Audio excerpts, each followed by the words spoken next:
Ladies and gentlemen, at this time we're going to begin funeral services of Rosalie Tamar Farkas. Officiating is Rabbi Jeffrey Weil from Ezra Habonim, the Niles Township Jewish Congregation. We invite everybody at this time to be sure your cell phones have been turned off, and we welcome those of you who are online.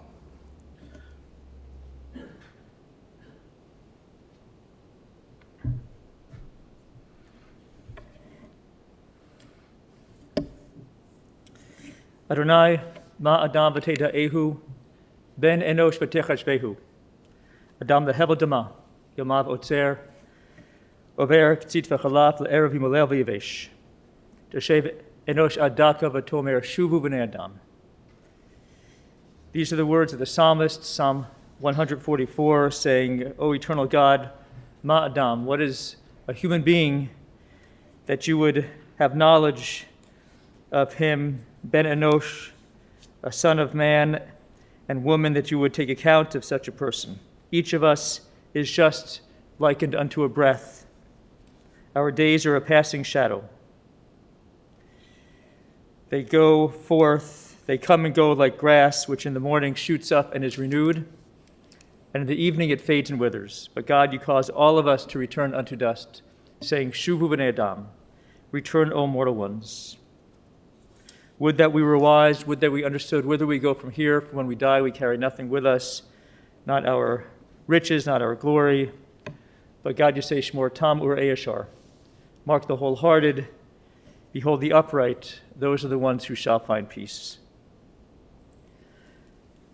Friends, we gather today, sadly, to remember one who was tam v'yashar, wholehearted and upright, who deserved peace, who receives her peace, shalom, and comfort at this time. Esa enai el harim. I lift up mine eyes unto the mountains.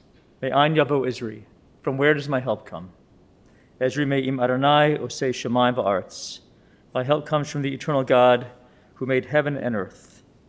God will not allow your foot to give way. God who guards you will not slumber. For the guardian of Israel neither slumbers nor sleeps. The Lord is your keeper and your protector at your right hand. May the sun not smite you by day, nor the moon by night. May the Lord keep you from all harm and guard your soul. May the Lord guard your going out and your coming forth from this time forth and forever. I read this psalm at Tamar's bedside just about a week ago, praying that she would somehow understand and absorb this idea that God is at her right hand despite the struggles that she had experienced, that God was still with her during those struggles, which I believe that she did believe because Tamar Farkas was a very faithful person, keeping hope despite everything. Our scriptures really do have something to say to us at times of happiness and at times of sadness. And at times like this, we turn to the 23rd Psalm, which is in your handouts. I will read it in Hebrew, and then we will read it together in English. Adonai ro'i lo echsar, bitno desher yarbitzeni, al mei menochoti nahaleni nafshi yeshovev. Gan cheni v'ma'aglei tzedek l'ma'an shmo. Gam ki elech b'geit samavet lo ira ra ki ata imadi. Shivtecha u'mishantecha hema yinachumuni. Ta'aroch l'fanai shulchan neged sorai. Tishanta v'shemen roshi kosi ravaya. Ach tov v'chesed yerdefuni kol yemei chaya. V'shafti b'veit Adonai l'orach yamim. We read together. The Lord is my shepherd, I shall not want. He maketh me to lie down in green pastures. He leadeth me beside the still waters. He restoreth my soul. He leadeth me in the paths of righteousness for his name's sake. Yea, though I walk through the valley of the shadow of death, I will fear no evil, for thou art with me. Thy rod and thy staff, they comfort me. Thou preparest a table before me in the presence of mine enemies. Thou anointest my head with oil, my cup runneth over. Surely goodness and mercy shall follow me all the days of my life, and I will dwell in the house of the Lord forever.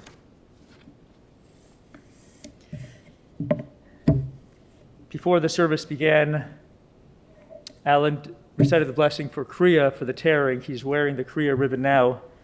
As I mentioned to him at that time, the blessing for Kriya acknowledges God as the true judge. Even at times of pain and sadness, our tradition is constantly nudging us in the direction of understanding God as the judge of truth, even when our circumstances might make us doubt that idea. The following verses from Ecclesiastes or Kohelet convey the same idea in poetic fashion. To everything there is a season, a time to every purpose under heaven, a time to be born and a time to die, a time to plant, a time to uproot that which is planted, a time to break down, a time to build up, a time to weep, a time to laugh, a time to mourn, a time to dance, a time to cast away stones, a time to gather stones together, a time to embrace, a time when we must refrain from our embraces, a time to seek and a time to lose, a time to keep and a time to cast away, a time to tear and a time to sow, a time for silence and a time to speak. So it is really my honor, in addition to my sadness, to speak now. This is an appropriate time to speak words in memory of Tamar Farkas. Today is the 7th day of Hanukkah. It's interesting, Hanukkah, we talk about what day it is of Hanukkah, but Hanukkah is not really about the days. Hanukkah is really about the nights, when you think about it. During this darkest period of the year, we light our Hanukkah candles at night, just trying to harness a little bit of hope and create a little bit of light at night. When we think about Hanukkah, we're thinking about what happens at the dinner table and with the candles burning at night. I really feel, friends, that Hanukkah is like Tamar's holiday. For Tamar also brought light. There was darkness. We understand that. There was pain, there were long nights for her. But she incredibly brought light into that darkness, abundant light, I would say. With each smile, and it was an incandescent smile, Tamar brought light. And with each funny comment, and she had a great sense of humor, she brought light. With each insight into Torah and our scriptures, and we studied together, Tamar brought light. When she swayed to the music at our Kolenu services, a service that she and Alan would come to frequently with the music, inspiring us, and they would sit towards the back of the chapel at our congregation and sway, she brought light in that way too. She brought light with each blessing that she offered and each kind word that she uttered, and there was all of that from her to us in abundance. Hanukkah is about the nace, the miracle, the publishing of that miracle, the making the miracle known. And Tamar made the miracle known, the miracle of hope and light and smiles and blessing, even in the midst of the measure of darkness that she was handed. In the throes of her discomfort or pain, there is the miracle of her own light. I don't know if it was the first time I met Tamar, that Julie and I met Tamar and Alan, but it was one of the first times when she and Alan came to the home of Esther and Bob Manowith. This is several years ago. Alan and Tamar were shul shopping, and our congregation was doing an outreach campaign to prospective members. And so they came to the Manowiths, and there were a few of us around the table for dinner. And I, as I mentioned to Alan recently, I recall one absolutely beautiful moment during that dinner when Tamar said something, I assume, a little self-deprecating, and she would on occasion do that. And Alan, you said something like, and this is almost verbatim, I think, Tamar doesn't realize how beautiful she is. And firstly, that said a lot about you, Alan, to speak so admiringly and openly about your wife around a table of, at that time, real strangers. And it, of course, says something about Tamar as well. First, that she has good taste to have you as a husband. But it says that she, of course, could be humble. Well, she was humble and self-deprecating. And it says a lot about your relationship, how devoted you were to Tamar and how devoted she was to you. Alan and Tamar, they met in that traditional fashion, online. Alan had seen the profile of this attractive woman, and he thought, well, I'd like to contact her, but in your own self-deprecating way, you thought, but she probably considers me too old. But a few weeks later, she contacted him, lo and behold, and they started to communicate through the website. And then they finally decided to connect by phone. Their conversation began one day at 1 p.m. Their conversation ended that day 7 hours later. Did I say 7 hours later? Yes, 7 hours later. That's a long conversation, and that's a good sign. Alan surely learned a lot about Tamar and vice versa during that marathon conversation, that she had gone, for instance, to the University of Illinois, Chicago. She had received a master's in urban planning. She appreciated the arts, loved the Art Institute and opera, that they also had much in common. They learned a love of film noir, true crime, and horror movies. That's Beshert right there, like it's meant to be. About film noir, I was fascinated by that. And I once texted, I was at the library and I texted to Tamar a picture. I found just happened to see a book on Jews in the film noir business. And so I took that picture and I texted it to Tamar, and she was grateful she texted back because it combined two of her loves, film noir and Judaism. Perfect together. So in any event, back to that date, back to their conversation, they made a plan to meet for dinner, sushi, around Rush Street. And Alan arrived at the appointed time, and he waited and waited. And Tamar that evening was struggling with her pain, and she almost didn't show up. But as she described it, she heard a voice, like a higher power, that was urging her to get dressed and get out of the house and go. And so she did. And she arrived. 30 minutes late, but she arrived. And what were Alan's reactions and feelings at that time when she finally came? First, he was relieved that he wasn't stood up, of course. Second, he was amazed at how beautiful Tamar was in person. And thirdly, he told himself, just don't mess this up. And you didn't. They dated for 4 months and were married in the home of Alan's uncle and aunt, Lenny and Yaffa.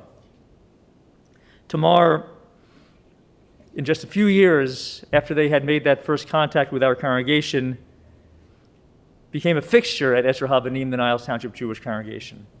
She volunteered for a few committees, and most special for me, she was a regular at our Land Beyond Torah class, which meets Thursdays at 11 o'clock, which is soon. We're not having that class today, so we could be here together, and many of our fellow classmates at that Land Beyond Torah class, and it's a very devoted group, are part of this gathering virtually and in person.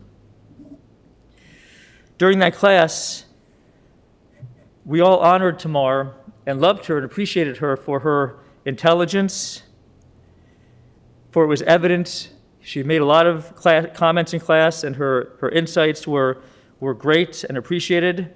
I would personally turn to Tamar frequently because she used a special Bible translation, and she was always very happy to provide special translations of the translations that she had in front of her during that class.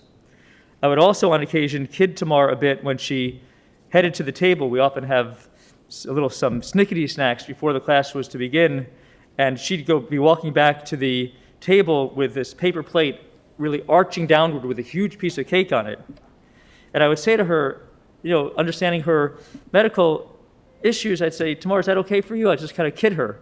Like, should you be eating that kind of thing? And she was totally game, and she thought that was funny. And as for that cake, it definitely was good for her. Tamar loved cake, and she loved ice cream and more. As a young woman, she worked at a restaurant and was reprimanded at one time for eating too much of the cakes and sweets and more. In our class as well, her fellow classmates also honor Tamar honored Tamar for her deep spirituality. Her comments really reflected this. She would refer to Hashem, a name for God, that she used. And she really believed in God's role in our lives. She would want to know, and this is in other conversations that I had with her, if there was a reason, or what possible reason there could be for her pain, some sort of God-ordained reason. We talked about it. I, of course, told her it is sadly an unanswerable question. Occasionally, she would text me and ask me to pray for her, and pray I did. And truly, many others I've learned prayed for her as well, for her healing. She was grateful for that, grateful for our prayers. Yes, the pain persisted, but the prayers were powerful nonetheless, for she knew that she was loved. And as we prayed for her, Tamar blessed us, literally. In a text exchange that I had with her just 2 months ago, she blessed me. She offered me a little blessing that God would shower me and my family with many blessings. She used the word shower us with blessings. In the same exchange, by the way, she asked me how a fellow congregant was doing. She had not seen him come to the class recently, virtually, and she was concerned about him. That was Tamar, full of blessings, full of love and concern. She also loved Alan's family. Tamar and Alan visited Alan's mom, Sandra, and Rafi and the family in Israel in 2016. It was a great visit. Tamar called Sandra Ima, Mom. The whole family in Israel loved her, and they mourn as well. As to her friends, Tara, who is present now and was present bedside with Tamar just days ago, as we together would read Psalms and prayed and spoke to Tamar and so forth. During her final days, Tamar lay in bed, and Alan was there a lot. And as he attests, she was still beautiful. Close to the very end, she even looked resplendent. There was a glow about her. This was Tamar's manifold beauty, on the outside, but especially on the inside. What was happening there at that moment, during that time, very close to her last breaths, was her beauty from within, the shine from within, coming out. It was her heart, her love of God, emanating.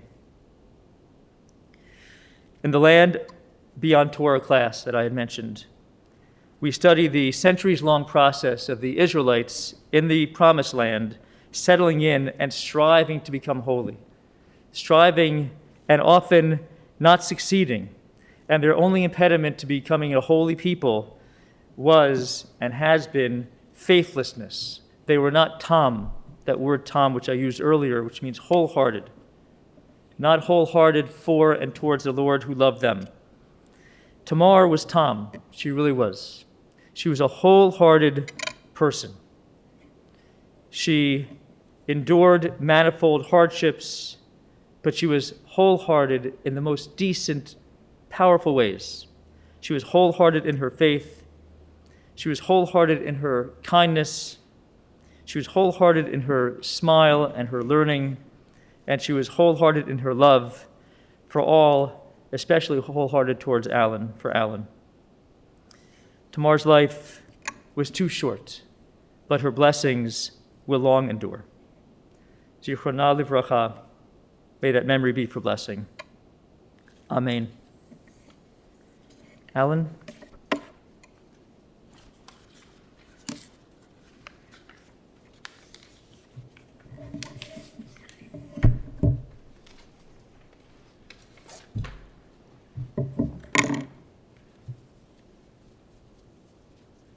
Before I get started, I'm going to take off my mask. And for those who are watching on the internet, we're quite spread apart here, so I'm not putting anybody at risk.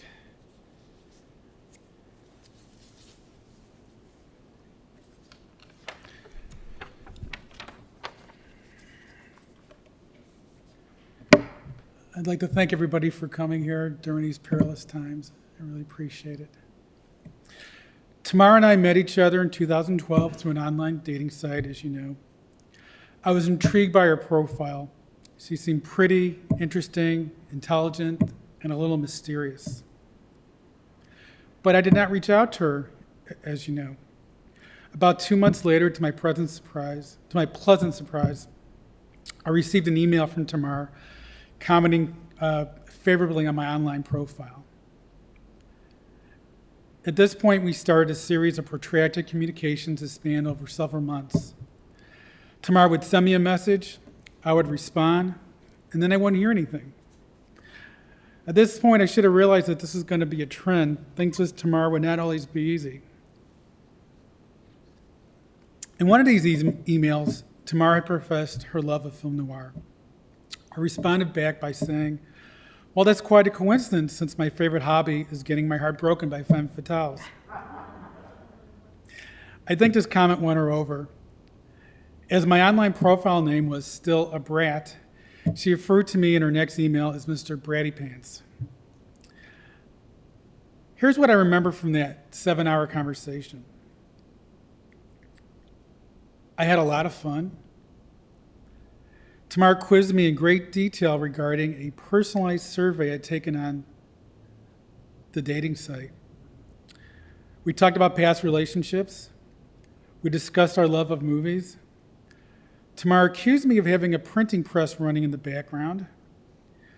There were at least 2 bathroom breaks, and I would not let Tamar off the phone until she agreed to go on a real date with me, which is why it was 7 hours. And I was definitely starting to fall for her. So like 2 good Jews, we scheduled our first date on Christmas Eve at Jellyfish, an Asian restaurant on Rush Street. The night was magical. We had fun picking out appetizers and spending the night eating and talking. I remember thinking how much fun I was having, and I kept telling myself not to screw things up. When we left the restaurant, I took her arm and led her around ice and snow and other hazards in the sidewalk. I remember thinking how natural that felt, and I don't even know where it came from. I drove Tamar home, and we sat in a car for an hour, talking and listening to 80s music. We made tentative plans to go out on New Year's Eve. I kissed her goodbye and walked her to the door. All the way home, I had this big grin on my face from ear to ear. I got an interesting call from Tamar a few days later asking me if I could drive her to Old Orchard so she could do a little shopping for our upcoming New Year's Eve date. She explained that she had this condition called fibromyalgia that left her weakened at times and made it hard for her to do things on her own. This is my first view into Tamar's health issues. I also later learned about her chronic and debilitating migraine headaches. Tamar started getting migraines when she was in college. I remember being a little scared at first. It was a little bit overwhelming, but I was so smitten with Tamar that none of this really mattered to me. I really just wanted to take care of her. As fate would have it, I started coming down with a bad cold after our first date, but I didn't let that deter me.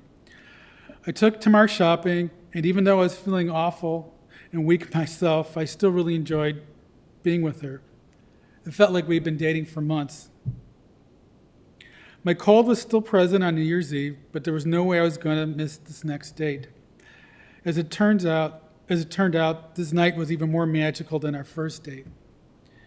Even with my red nose and fever, we had a romantic dinner, followed by a night of drinking and dancing.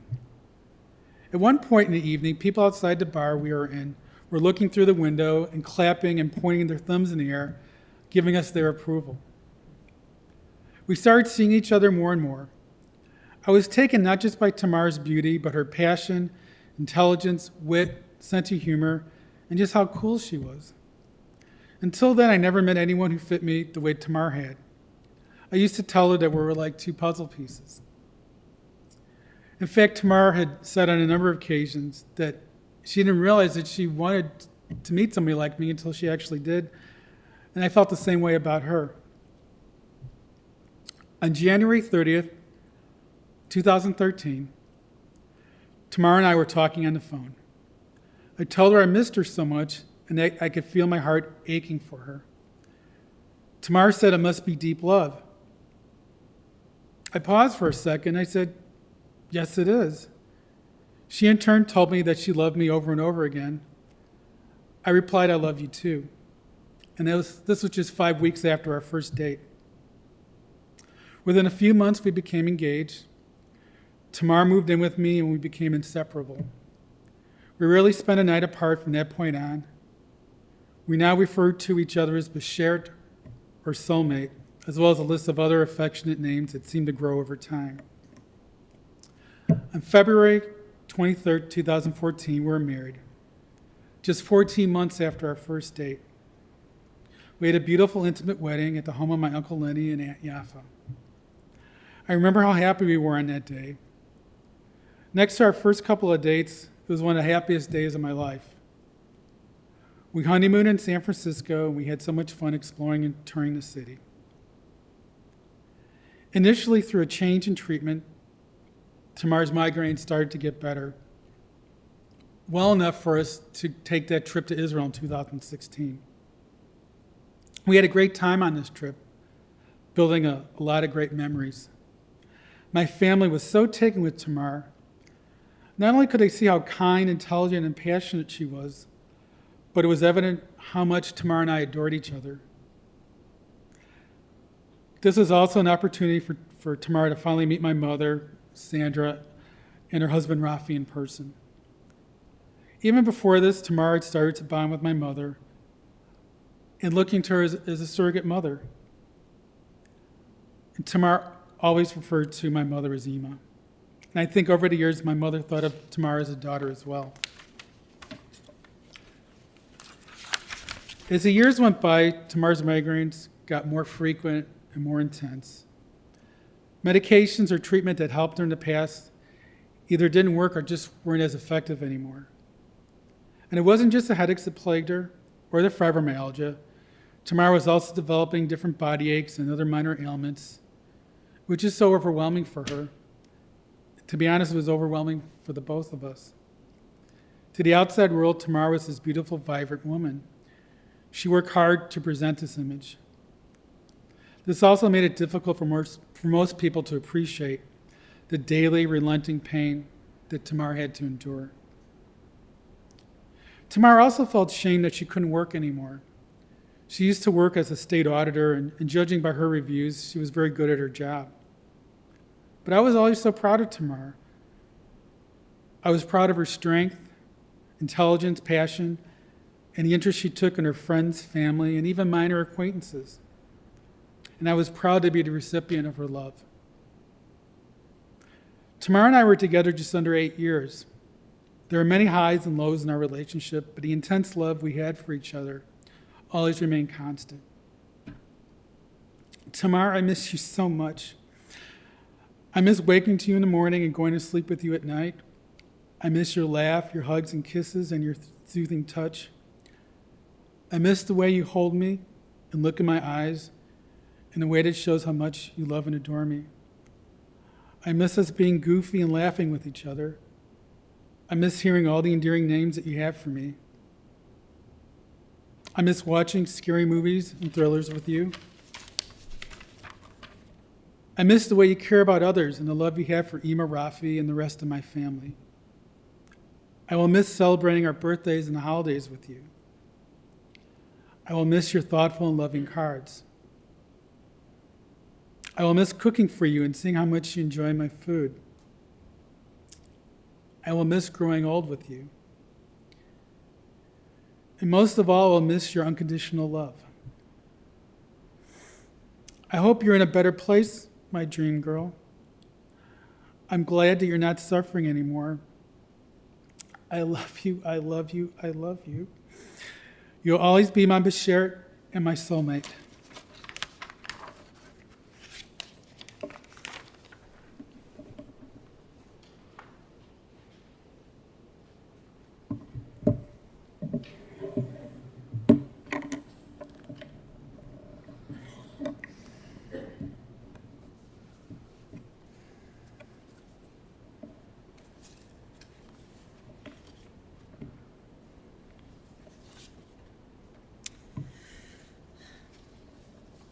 לידה היא ראשית, ופטירה תכלית החיים כמסהם, כהליכה והליכה, משלב לשלב.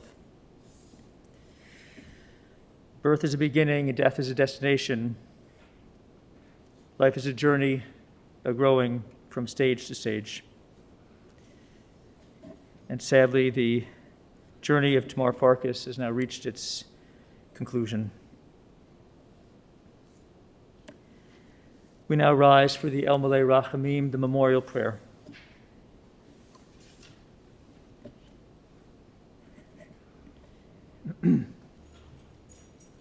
El Malay Rachamim, Shochein Bamromim, Hamatzei Menucha Nechona Tachat Kanfei Hashchina, B'malot Kedoshim U'Tehorim, Kezohar Rakia Masirim, Et Nishmat Tamar Shahalcha La'olama, Ana Ba'al HaRachamim, Hasirecha B'Seter Kenafecha La'olamim, U'Tor B'Tor HaChaim Et Mishmata, Adonai hu nachalatam, v'tanuach b'shalom, al mishkava, v'nomar. Amen. God of mercy and compassion, from whom we come and to whom we return, in whose hands are the souls of the living and the dead, in whose eyes 1,000 years are but as yesterday, grant, we pray, perfect rest in your sheltering presence to the soul of our departed, Tamar Farkas. In your infinite mercy, O God, let her be granted the gift of life eternal. May the memory of our departed be a source of solace and healing, abiding among us as a lasting benediction. And we say, Amen. You may be seated.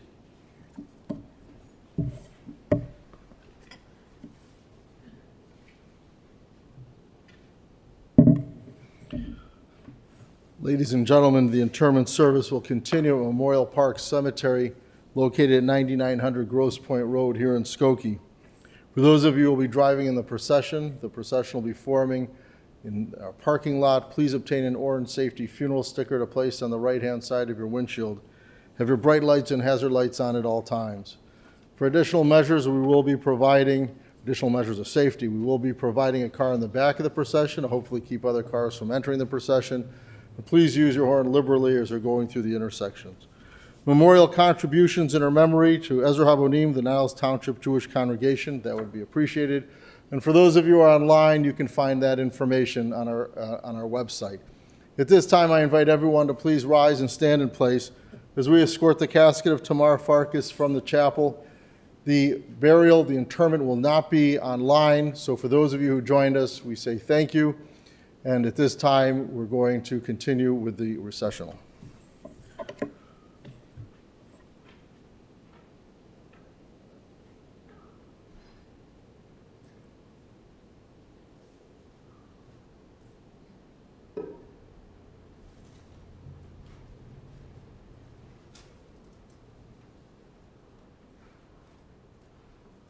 Olá,